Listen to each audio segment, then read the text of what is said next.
Hi, my dear CEOs and fellow hamsters. I know you want to succeed in life, so today I'm here to help you. This lesson is a quick one, but it might change your mindset forever. First off, we're diving into the 3 habits that keep people poor. And fortunately, hoarding nuts isn't one of them.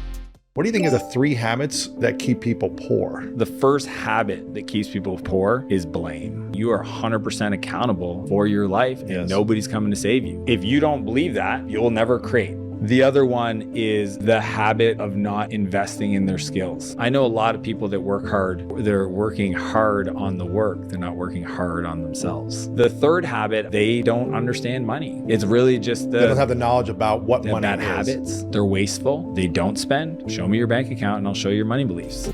So, blame, not investing in yourself and not understanding money. Got it. I'm investing in myself now, starting with a nicer wheel. Long-term investments, right?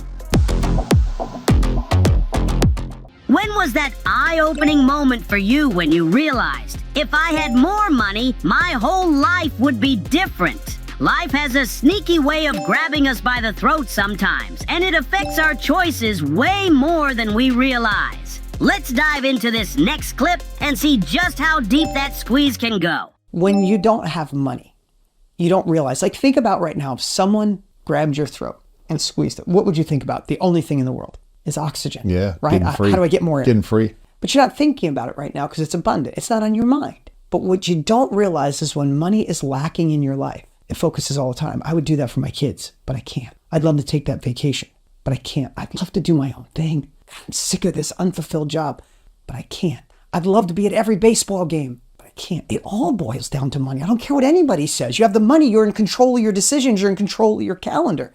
So I didn't realize I spent so much of my life with the throat being choked, but it was money. And I watched, that's how my parents lived. I can't go to the baseball game. I can't put the window in the back of the car. We got to get evicted from this trailer because we don't have what? We don't have money.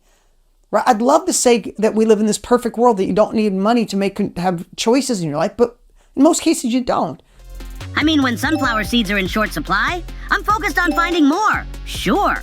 But seriously, they're right. Money can feel like that missing piece of the puzzle, stopping you from making moves. But hey, maybe if we focus less on what we don't have and start figuring out what we can control, we'll have a little more breathing room. I've been given all kinds of financial advice. Once someone told me, if you stash your nuts in the dog, you'll never go hungry. Great advice, until I couldn't find half of them later. But you know, when you hear advice that really sticks, it can change how you look at money and life for good. Let's check out this next piece of wisdom. What was the best financial advice that you've ever received throughout your lifetime? You know, I was very lucky because, as I told you earlier, I started washing cars and boats for very wealthy people. And what I found is the wealthier the people, the more they wanted to help me as a young kid. And maybe they saw a part of themselves in me and they wanted to give me that value. And what they were telling me back then, which is even more relevant today, is don't count other people's money. And so many people are looking at other people and they're seeing things that really aren't real. People get so caught up in what other people have and keeping up with the Joneses, and they're buying things and spending money on things they really can't afford. So much of what the young generation sees today all over the place, it's fake. You start comparing yourself to other people, there's always going to be someone richer, there's always going to be someone faking it more. It'll make you feel insecure because you're going to go right now. I could go with you on Instagram and show you 1,000 kids that look like they're doing great. And it could make you feel bad about yourself. Worry about yourself. Go at your own pace and it'll work out fine. Beautiful answer. That's some advice we could all use. Go at your own pace. And don't fall for the fake flex. I mean, I might look like I've got it all together on camera, but hey, I'm still just a hamster. Share the best financial advice you got in the comment. Maybe it could change someone's life.